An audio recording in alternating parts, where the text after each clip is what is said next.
पाकिस्तान में अमवात की सबसे बड़ी वजह दिल का दौरा है, लेकिन दिल का दौरा पड़ने की सबसे बड़ी वजह सीवीडी है, जिसको आम ज़बान में हम दिल की शरियानों की ब्लॉकेज कहते हैं। यानी शरियानों के अंदर चर्बी के इंतहाई छोटे छोटे ज़खायर का जमा होना या खून के जमने का अमल पाकिस्तान में मौत की सबसे बड़ी वजह है। कोई ढकी छुपी बात नहीं है कि पाकिस्तान शायद दुनिया का वो वाहिद मुल्क है जहाँ खाना पकाने के तेल के अनगिनत ब्रांड्स मौजूद हैं और तकरीबन तमाम जो लोकल और इंतहाई घटिया क्वालिटी के प्रोडक्ट्स हैं मार्केट में अवेलेबल हैं, लोग खरीदते हैं। WHO के मुताबिक साल 2019 में पाकिस्तान में रिपोर्ट हुई 32% अमवात की वजह CVD बनी, बल्कि ये सिर्फ वो अदाद शुमार है जो सरकारी अस्पतालों से लिए गए हैं। अभी प्राइवेट हॉस्पिटल्स के अलग होंगे। ज़रूरी है कि हमें एहतियात करनी है। शदीद गर्म मौसम में तो बुज़ुर्गों का ख़ास ख्याल रखना है और चिकनाई से हमें ना परहेज़ करना चाहिए। वो जो हफ्ते में एक दफ़ा लाजमी पाए और निहारियाँ चलती हैं ना, ये सबसे ज़्यादा किलिंग है। इसी सारी सूरत हाल पर बात करने के लिए इस वक्त हमें ज्वाइन कर चुके हैं माहिर अमराज़ क़ल्ब हैं, सर्जन है डॉक्टर परवेज़ चौधरी साहब, जिनको हाल ही में सितारा इम्तियाज़ भी मिला है। और ये मिनिमल जो होती है ना सर्जरीज, जिसमें काट पीट बहुत कम करना पड़ती है और उसके साथ ट्रीटमेंट हो जाता है, उसमें परवेज साहब महारत रखते हैं। अस्सलाम वालेकुम डॉक्टर परवेज अख्तर चौधरी साहब। जी अस्सलाम वालेकुम, thank you for having me. बहुत शुक्रिया परवेज साहब आपके वक्त के लिए। पहले तो बहुत बहुत मुबारकबाद आपको कि आपको सितारा इम्तियाज मिला और आपकी माशाल्लाह इस फील्ड में काविशें हैं, थैंक यू, जिसकी बदौलत आपको ये एजाज मिला और बड़ा ऑनर है हमारे लिए कि आपने हमें ज्वाइन किया है। सर ये बताइएगा कि पाकिस्तानी जो कि बड़ी तादाद में दिल के दौरे की वजह से इंतकाल कर जाते हैं, इसकी सबसे बड़ी वजह आपकी नजर में क्या है? ये दिल के मसाइल किस किस्म के होने? ये तीन चार चीजें हैं जो अफेक्ट करती हैं और हमारे कॉन्टिनेंट में इंडिया और पाकिस्तान में जेनेटिक्स एक सबसे कॉमन वजह है। दूसरी, हमारी 30% पॉपुलेशन डायबिटिक है, 37% लोगों को हाई ब्लड प्रेशर है, 25% हमारी पॉपुलेशन स्मोकर है। फिर एजिंग इफेक्ट भी होता है। जब हम कहते हैं कि हमारी यूथ सबसे ज़्यादा है, वही यूथ अब वो बूढ़ी भी हो रही है। जब वो 40 से ऊपर जा रहे हैं तो उनको उसी तरह के मसले भी होंगे। तो ये तीन चार ही चीज़ें हैं। नई चीज़ जो हम लेटली देख रहे हैं, ये कोरोना के बाद हो रही है।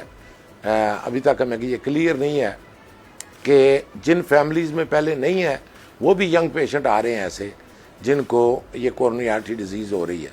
तो ये अलार्मिंग तो नहीं, लेकिन कंसर्निंग ज़रूर है कि यूजली ये यंग पेशेंट में जब भी आएगी 30s में 40s में, तो वो जेनेटिकली होता है। तो इसमें रीजंस क्या है? 58% पॉपुलेशन रीजंस मतलब नॉर्मल एक लाइफस्टाइल में हम ऐसी वो कौन सी चीजें कर रहे हैं जो इसकी बड़ी वजह बन रही है? एक हवाला तो मैंने दिया है कि हमारा जो ऑयल है वो काफी खराब क्वालिटी का है, स्टैंडर्ड्स के मुताबिक नहीं है। इसके अलावा क्या ऐसा लाइफस्टाइल है जो हम अडॉप्ट किए हुए हैं कि हमें ये प्रॉब्लम्स हो रहे हैं?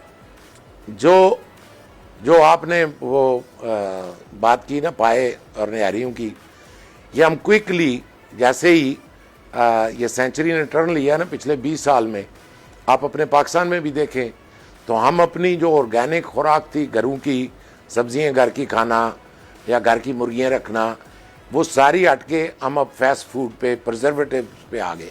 ये सारे के सारे फूड प्रिजर्व है।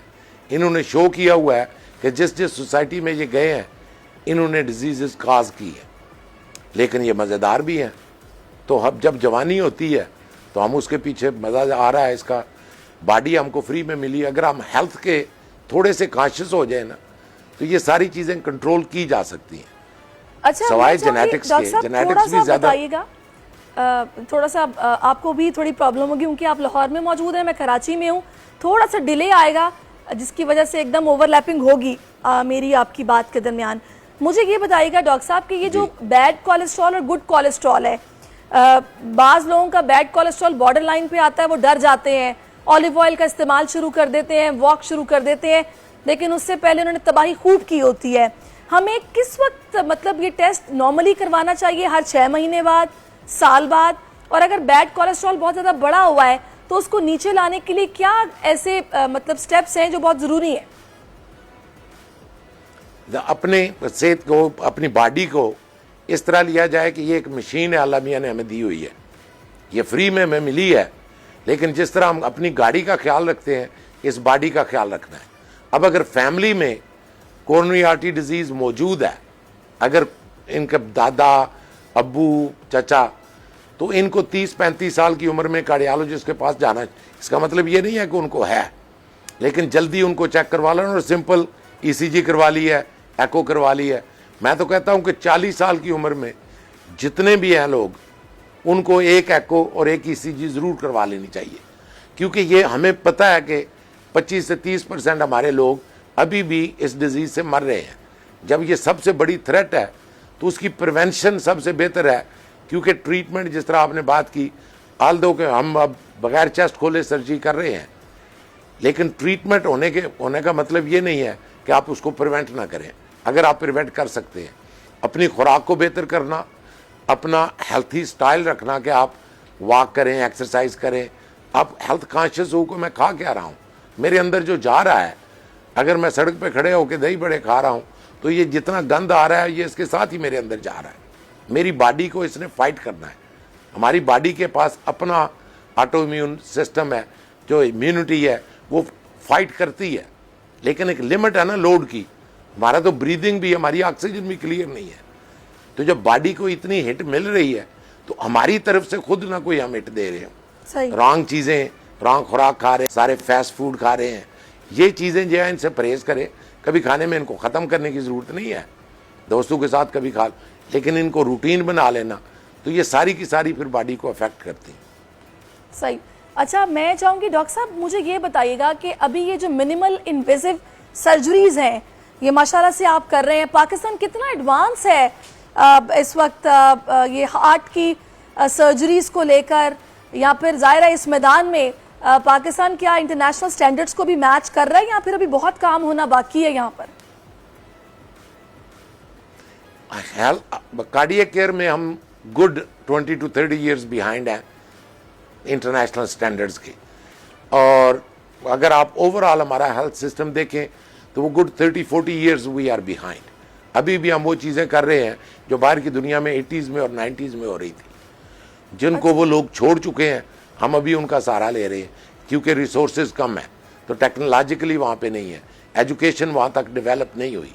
अब ये मिनिमली इन्वेसिव का आप जिक्र कर रही हैं, मैं कराची बोर्न भी हूँ और कराची में ही आया था, मैं पढ़ा लिखा सारा अमेरिका का ही हूँ, मेरा मेडिकल कॉलेज का भी वहीं है, तो मैं NICVD में आया था, वहाँ पे ये मैंने मिनिमली इन्वेसिव किए थे और मैकेनिकल हार्ट, ये दोनों चीज़ें पहली दफ़ा मैं लेके पाकिस्तान में आया था, ये 2018 की बात है। अब इतना ये चीज़ें मैं 2008-10 से तो मैं सिखा रहा हूँ इंटरनेशनल लेवल पे, तो हम पीछे क्यों हैं? इस पर क्यों तवज्जो नहीं दी जा रही?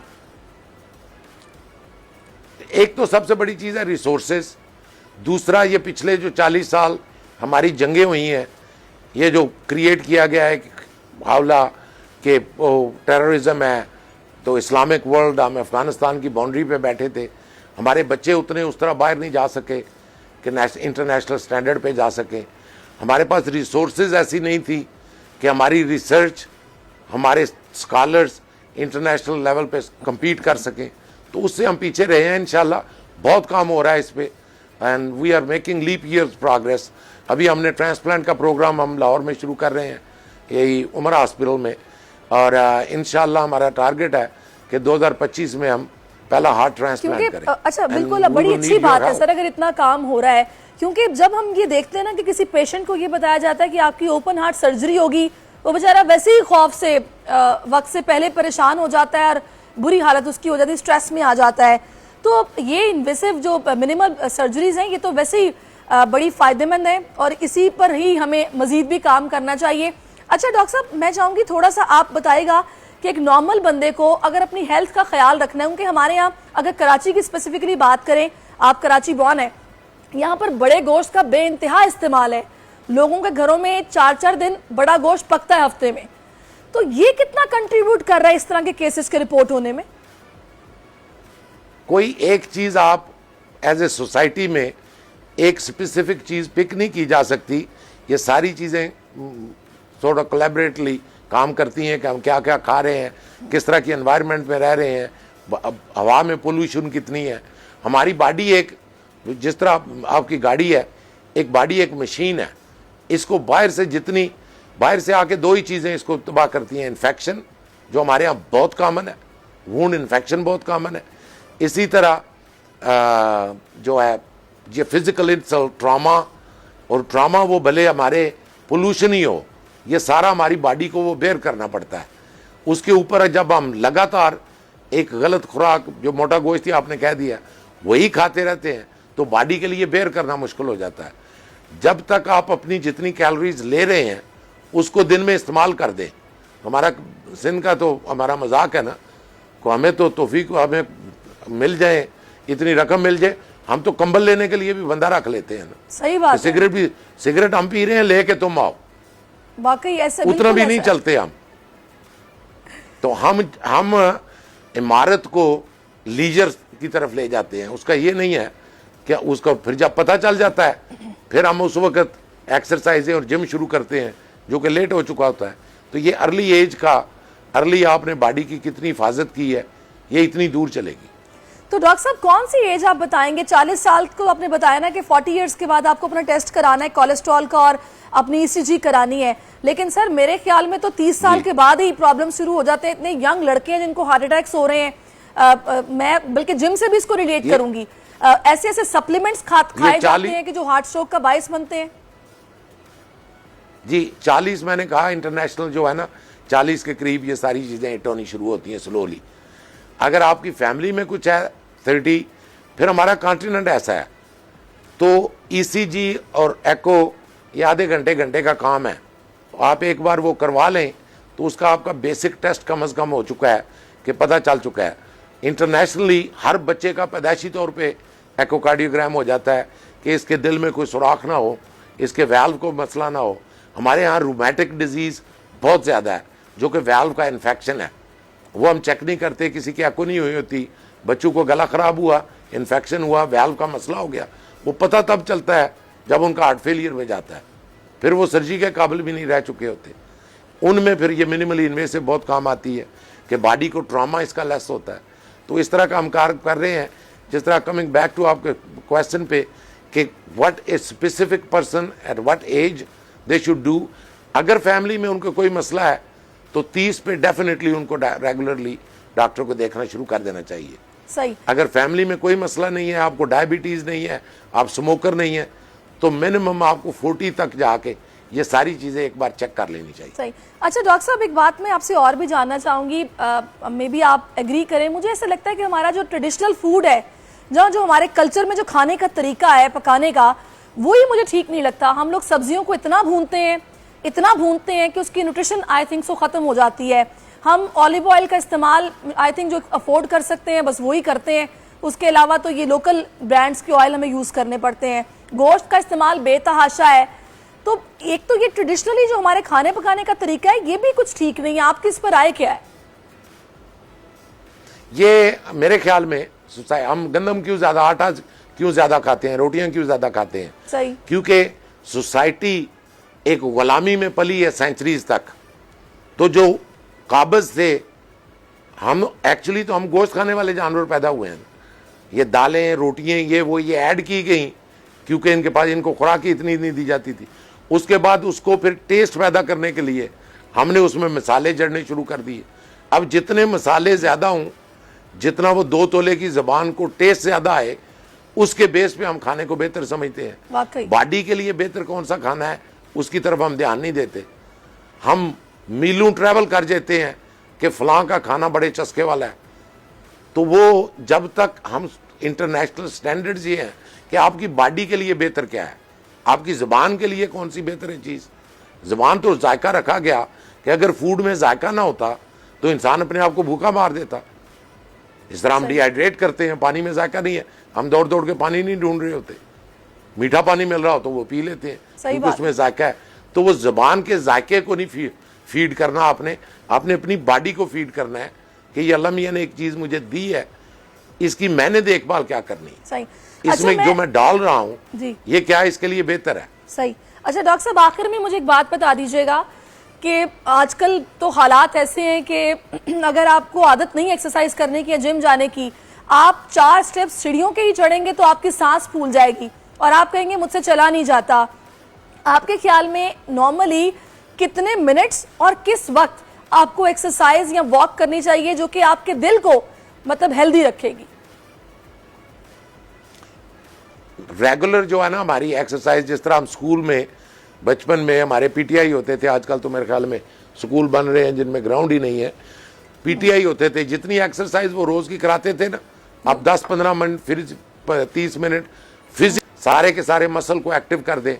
हमारी या तो आपको जिस तरह अभी पहले जिक्र कर रही थी, आपके पास बॉडी बिल्डर आए हुए हैं, या तो आपने वो बनाना है तो वो तो आपके उसके प्रोपोर्शनली एक्सरसाइज करनी पड़ेगी। सही। नॉर्मल हेल्थी रहने के लिए आप 10-15 मिनट 20 मिनट रोजाना इस पे सिर्फ वर्जिश पे किसी तरह की सारे मसल आपके एक्टिव हों। चले। हाँ, अगर आप जिम में चले जाते हैं, एक कोऑर्डिनेटेड एफर्ट है तो वो बेहतर होगी। चले सर, बहुत शुक्रिया आपका परवेज साहब, आप हमारे साथ मौजूद रहे और आपने इस हवाले से हमें बहुत कुछ समझाया बताया। Thank you sir for your time. Subscribe करें और बेल दबाएं ताकि कोई खबर रह न जाए।